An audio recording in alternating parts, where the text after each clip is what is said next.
Hi, this is Chloe from Inner Whispers unboxing the Linestrider Tarot, or Linestrider Tarot. Now I'm not sure even how it's pronounced. Okay, so the Linestrider Tarot. Let's take a look. This is a deck from Llewellyn. So it comes in this big box, and we have some more pretty artwork on the back, with a little description of dancing between two worlds to find the answers you seek, the two worlds being that of magic and logic. Let's take a look inside.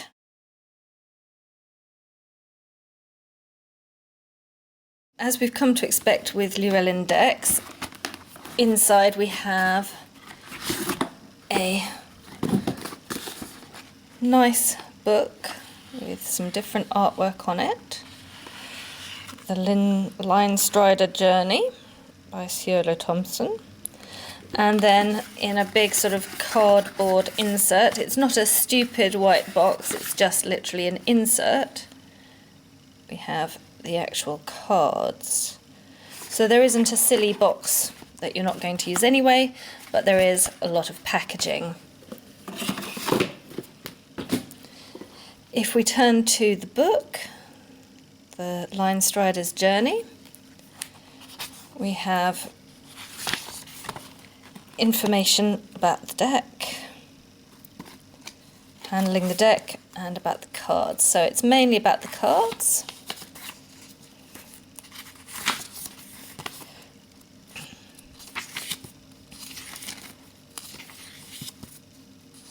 Layouts, we have 3-card spread, past, present, future, 5-card spread, correspondences. Oh, okay. She's going to give astrology, numerology, and associated plants for that. So she talks a little bit about that, and that's it. So then we dive into the cards. Okay, we have the image itself on one page, and then keywords, a description, and the correspondences that were promised, and the same for each of the majors. Moving into the minors, oh, we have the same kind of thing. Here's the Ace of Cups, and yep, so the same amount of information for each of the minors as well. With all of them, it's a grey scale of the card, and then the keywords and correspondences. So quite a detailed book for the cards.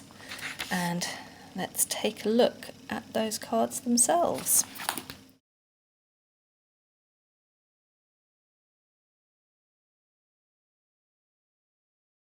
So you can see the backs are this very nice kind of Rorschach blue blot with a grey in between that is fully reversible. Yeah. And the cards are obviously borderless, seeing as there's a lot of white space even within the drawings, with sort of minimalist touches of colour in a very beautiful kind of way. These are very nicely executed and very fun so far. I like this animal monkey magician. Still has a lot of the symbolism, but in a minimalist kind of way. So the lady on the front cover of the book is the High Priestess. We also have the Empress, the Emperor. Nicely clear, there's the bear, the keys, the hand raised in blessing. The bear, I think, is normally on the Hierophant's chair. Oh, okay, so we've got storks, perhaps, as the lovers. The Chariot. These are really very beautifully drawn. It's like a little watercolour wash, and then with inks over it. So I see also what they say about kind of the two worlds of, you know, the swishy-wishy watercolours with the very clean, clear lines of the inks, making it a deck that's both minimalist and yet also vibrant, like this gorgeous tiger, blue tiger, okay, for the Hanged Man. We have, a very interesting death, a triangle over a skull. Temperance, balancing things. The devil. So yes, the way they're tied together is great. While minimalist, it still includes a lot of important symbolism, and there looks to be plenty to work with in these cards.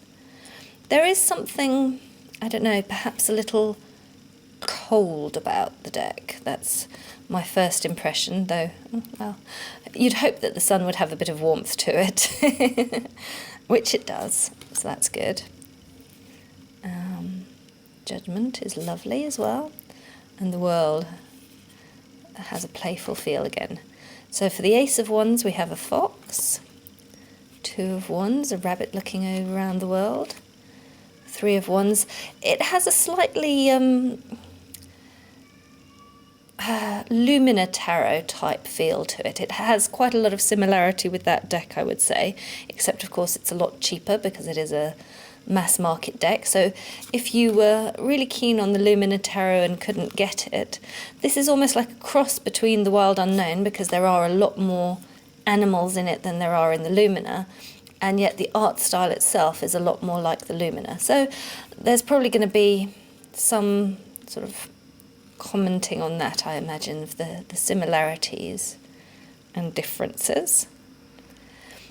So if you like animal decks, we have, a gazelle perhaps and a partridge. Oh, another fox, this time anthropomorphized, quite interesting. And a girl with pink hair tied with blue for those wands she's carrying. Interesting, more blue on the Page of Wands, but we do have a bit more fire here on the Knight. Oh, very strange.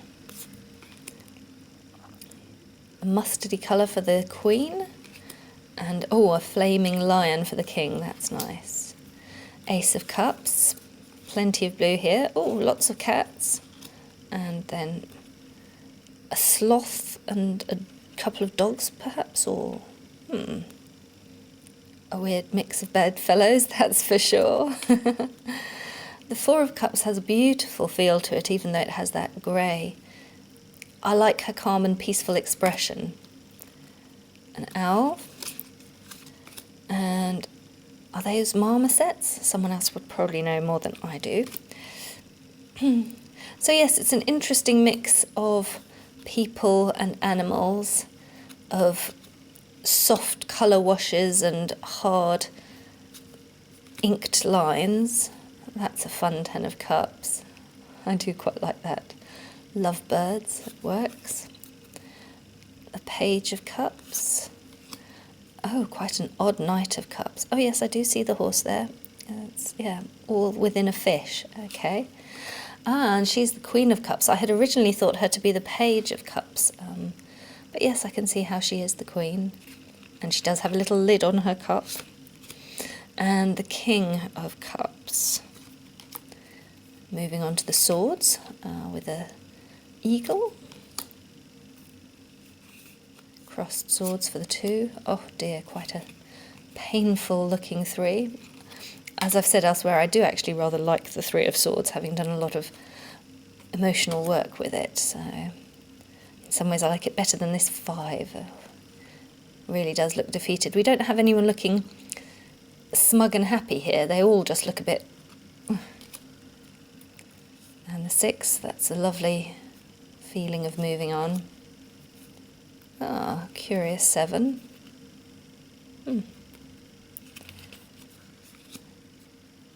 And we have the bindings here in a squiggle, and so feeling of being tangled perhaps as a description of the 8 of Swords. It works for me. And back to a fox again for the 9 of Swords. He does look rather haunted. Nicely done. Oh, and quite a powerful Ten of Swords, stabbed through. Oh, I love the expression on this Page of Swords face. That's beautiful. And rather a dynamic Knight of Swords, blood red. He's very into things. Oh, isn't her sword fabulous? You have this kind of sky colours on her actual sword. That works beautifully. And the King of Swords is interesting too. Oh, cute bunny for the Ace of Pentacles. I do like it. And a strange mustachioed and goateed chap juggling for the 2. Ah, we have some crows for the 3 of Pentacles, gathering up pretties. And a lovely lady for the 4. Yes, luxurious. Oh dear. So a very nice use of the grey for the sort of more depressing cards, and there seems to be a kind of similarity between all the 5s having this grey wash a lot more than other cards, which I suppose fits with her also using numerology quite a bit. So these, yes, seem well thought out and beautifully executed. I like the 9 of Pentacles, that really works for me. She has an owl instead of a bird of prey on her wrist, but yes, it's still that similar sense of abundance and wisdom, and yeah.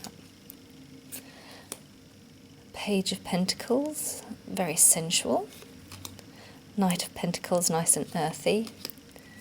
Queen of Pentacles, oh, holding a lovely bunny rabbit, or I think that's a bunny rabbit.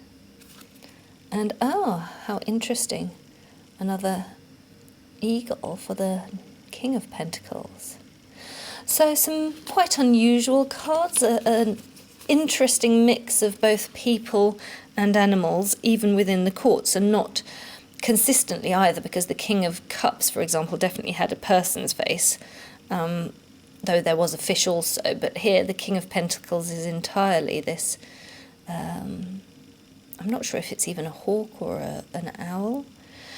So, quite an interesting deck, as I say. It will certainly appeal to people who either already like either the Lumina or the Wild Unknown, or perhaps were unable to get those, and this may be more within their budget. Let's have a go at shuffling. So, the cardstock feels quite good to the hand. The deck is reasonable thickness, feels reasonable quality. It also feels quite matte. It's not particularly slick or shiny, so it's not overly glossy. Let's try a little riffle. So it riffles very nicely. Yes, altogether the cardstock feels good to the hand, I would say, and I drew out the High Priestess. Wonderful. Blessed be.